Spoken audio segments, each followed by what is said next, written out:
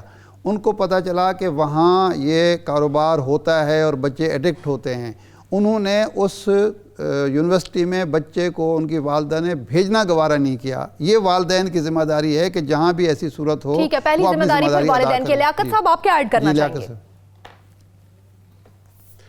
دیکھیں, یہ جو چہرہ آفریدی نے ذکر کیا ہے, تمام جو ایلیٹ ادارے ہیں وہاں پر جو اسٹوڈنٹس تباہ ہو رہے ہیں, ان کو نقصان ہو رہا ہے, اس پہ ہمیں بھی افسوس ہے, ہم سب کو افسوس ہے. لیکن مجھے شہریار آفریدی کی اس سٹیٹمنٹ پہ اس لیے بھی افسوس ہے کہ ایلیٹ کے لیے تو سب بات کرتے ہیں, لیکن یہ بنیادی طور پہ ایلیٹ سے زیادہ عام عوام کا مسئلہ ہے.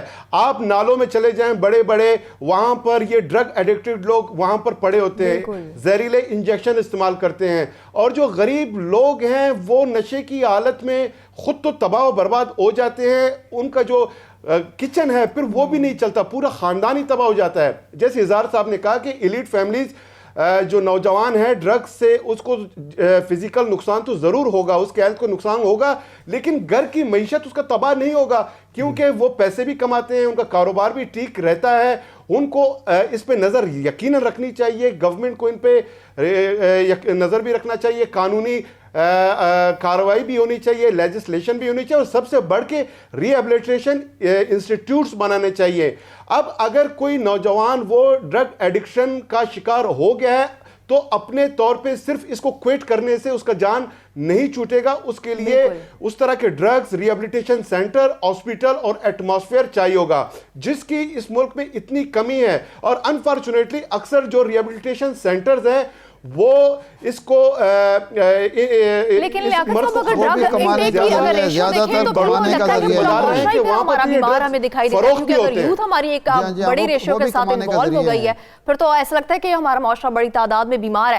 عامر صاحب آپ کیا کہیں گے, کس قسم کی لیجسلیشن ہونی چاہیے؟ جیسے عرب ممالک میں ہم دیکھتے ہیں کہ ڈرگ انٹیک پہ بڑی سخت پنشمنٹ دی جاتی ہے, کچھ ایسا ہی ڈنڈے کے زور پر یہاں پر بھی ڈرگز ہم روک سکتے ہیں؟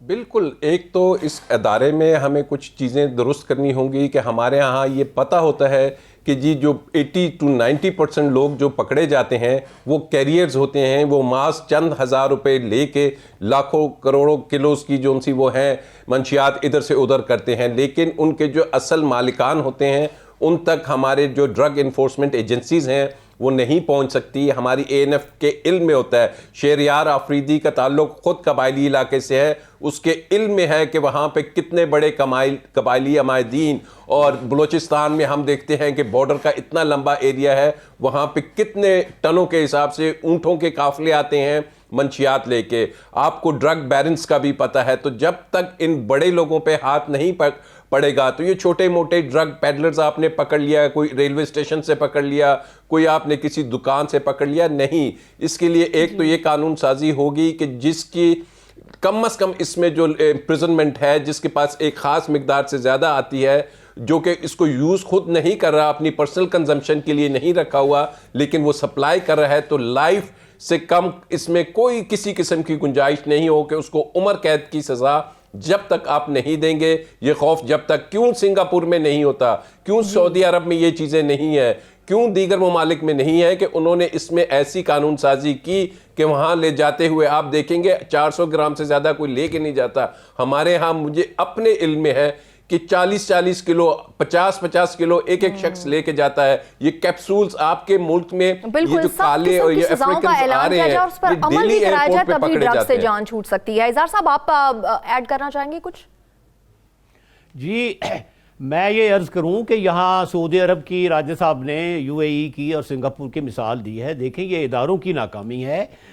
ڈرگز کو اور مافیا کو, بارنز کو کون پکڑے گا جس ملک میں ہزاروں لوگوں کو چند سکوں کی خاطر شناختی کارڈ دے دیے جاتے ہیں, جس ملک میں غیر ملکی جو ہیں وہ MPA الیکٹ ہو جاتا ہے, غیر ملکی ناظرہ جیسے حساس اداروں میں ملازم ہو جاتے ہیں, وہاں ڈرگ بارنز کو کون پکڑے گا؟ ہمارے ادارے صحیح ہو جائیں تو تب یہ ان کو پکڑ سکیں گے. ٹھیک ہے. لیاقت صاحب آپ کیا ایڈ کرنا چاہیں گے, کیا سجیشنز ہے آپ کے پاس؟ جی بارڈر کنٹرول اور سخت سزائیں اور ان سخت لیجسلیشن اور اس پہ عمل درآمد, اس کے بغیر اس مسئلے کا اس لیے حل نہیں کہ یہ بہت بڑی معیشت ہے, یہ بہت بڑی انڈسٹری ہے. اس انڈسٹری سے پورا ایک مافیا چلتا ہے, پراپرٹی مافیا, اور بڑے بڑے کاروباری لوگ وہ اس میں انوالو ہیں, وہ اتنے طاقتور ہیں کہ آپ کے پارلیمنٹ میں 50% سے زیادہ یا ان کے ڈائریکٹ نمائندے بیٹھے ہوئے ہیں یا ان کے فائنانس کی بنیاد پہ الیکشن جیت کر آتے ہیں. دیکھیں ایک مافیا دوسرے مافیا سے جڑا ہوا ہے. مافیاز کا آپ خاتمہ نہیں کریں گے, ہر طرح کے مافیاز کا, تو یہ بیماری اس پر آپ قابو نہیں پا سکتے.